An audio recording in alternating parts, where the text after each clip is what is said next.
নমস্কার বন্ধুরা, আজকে আপনাদের রাগ অথবা ক্রোধ শান্ত করার কয়েকটি উপায় সম্বন্ধে আপনাদের জানাবো।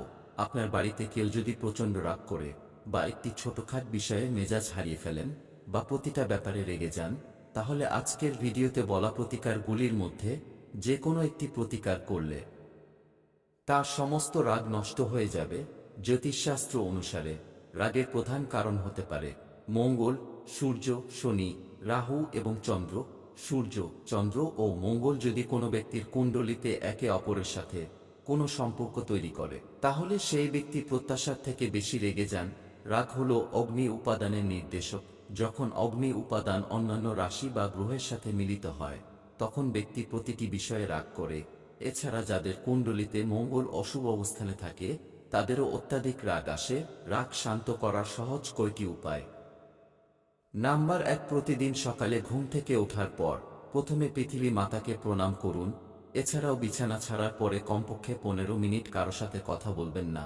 শাস্ত্র অনুসারে এটি নিয়মিত করলে রাগ কমে এবং মনে শান্তি আসে। এছাড়াও গুরুজি, প্রতিদিন হনুমান চল্লিশা পাঠ করুন। হনুমান চল্লিশা পাঠ করলে মঙ্গল শান্ত হয় এবং রাগ কমে যায়। নাম্বার 2, জ্যোতিষ শাস্ত্র অনুসারে রাগের সম্পর্ক চন্দ্রের সঙ্গে। জন্মকুণ্ডলিতে চন্দ্র দুর্বল হলে বা চন্দ্রের দোষ থাকলে মানুষ খিটখিটে হয়ে যায়। এই ধরনের ব্যক্তি সমস্ত বিষয়ে রাগ করে।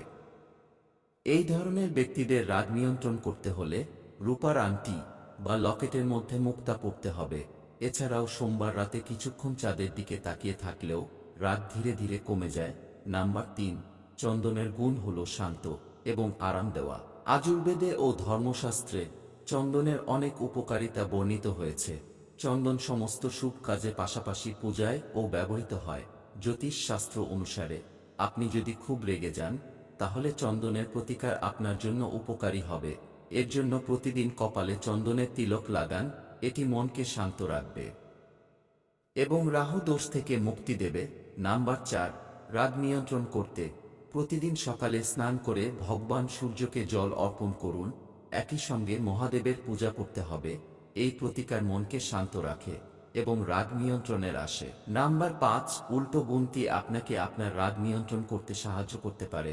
আপনার শ্বাসের উপর ফোকাস করে 10 থেকে 1 পর্যন্ত উল্টো গুণটি করা আপনাকে আপনার মেজাজ এবং ভাষা নিয়ন্ত্রণ করতে সাহায্য করে। নাম্বার 6, একটু হাঁটলে রাগ নিয়ন্ত্রণ করতে পারবেন। অবস্থান পরিবর্তন পরিস্থিতিকে প্রভাবিত করতে পারে, যা রাগে তীব্রতা কমাতে সাহায্য করে। তাই যখনই কেউ রেগে যায়, একটি ভালো বিকল্প হলো বেশি কথা না বলে উঠে হাঁটা। নাম্বার 7, কিছু না বলে চুপ থাকলে রাগ কমে যায়। লোকেরা বিশ্বাস করে যে এই বিকল্পটি ব্যবহার করে রাগ ভালোভাবে নিয়ন্ত্রণ করা যায়। রেগে গেলে নিজেকে শান্ত রাখুন এবং কিছু সময়ের জন্য কথা বলা এড়িয়ে চলুন। এটি আপনাকে অন্য ব্যক্তির কথা শোনার এবং তাদের দৃষ্টিভঙ্গি বোঝার সময় দেবে। উপরন্তু এটি রাগ নিয়ন্ত্রণ করে এবং আরও ভালো এবং পরিষ্কার প্রতিক্রিয়া দিতে সাহায্য করে। তো বন্ধুরা, এই ছিল রাগ কমানোর কয়েকটি প্রতিকার। যদি আপনার বা আপনার পরিবারের কোনো ব্যক্তির রাগ বেশি থাকে, তাহলে আপনার সুবিধা অনুযায়ী যে কোনো একটি প্রতিকার করুন, অবশ্যই ফল পাবেন। ধন্যবাদ।